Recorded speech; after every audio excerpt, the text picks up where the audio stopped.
আমার মনে হয় শয়তানও কনফিউজড হয়ে যাচ্ছে। শয়তান চিন্তা করতেছে যে আমারে দুনিয়া আল্লাহ কি কারণে পাঠাইলো যেখানে শিবির আছে, ঠিক আছে?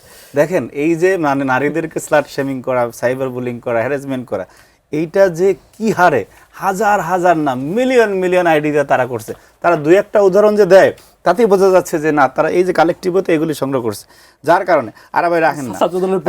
তৌফিকের কথা যেটা বললো, তৌফিকের কথা বললো, তৌফিক হচ্ছে একটি প্রতিবাদী কণ্ঠ। সে আপনার অনলাইনে লেখালেখি করে। তৌফিক নিজের পরিচয় করে, গুপ্ত না, নিজের পরিচয় করে। শুনেন, নিজের পরিচয় করে। এবং তারেক রহমান যাকে যখন ডাকছে, এর আপনি যে ঘটনা বলছেন সেটা তারেক রহমান ডাকার আগে, এই যে আপনার কথায় কথায় যে একদম শীর্ষ নেতৃত্ব পড়তে বলে ফেলেন, ঠিক আছে?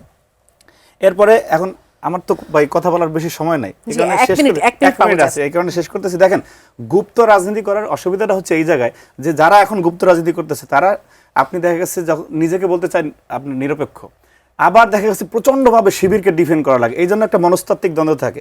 এই যে মাল্টিপল পার্সোনালিটির কারণে একটা সাইকোপ্যাথ আচরণ চলে আসে, যেটা আমরা দেখতে পাচ্ছি যে ওই মবস্টারদের মধ্যে রয়েছে, যেমন মোসাদ্দেক, জুবায়ের, সালাউদ্দিন নাম্বার, এই মাল্টিপল পার্সোনালিটির কারণে।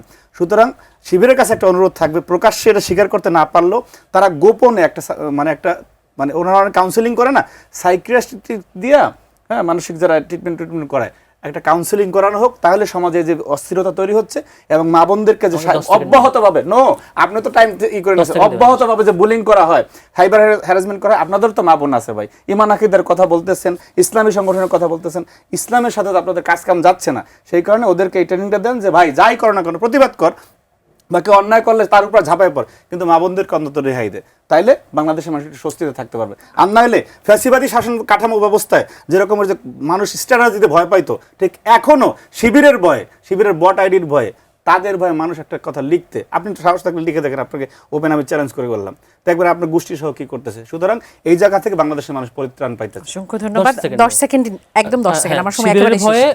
যা হয় তার বিপরীতে বরং এখন পর্যন্ত 10 জনকে গ্রেফতার করছেন ফেসবুকে পোস্ট দেওয়ার কারণে।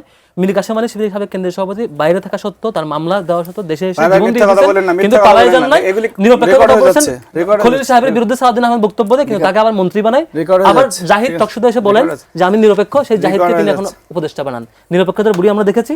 আবার তারেক রহমানের উপদেষ্টা হন, আবার তারেক রহমানের বিরুদ্ধে লিখলে তাকে কারাগারে নিয়ে যাওয়া হয়। এই হচ্ছে অবস্থা। এখন আমি ভয় থাকি লিখলে আমার গ্রেফতার করে কিনা, এই ভয় থেকে মুক্তি চাই।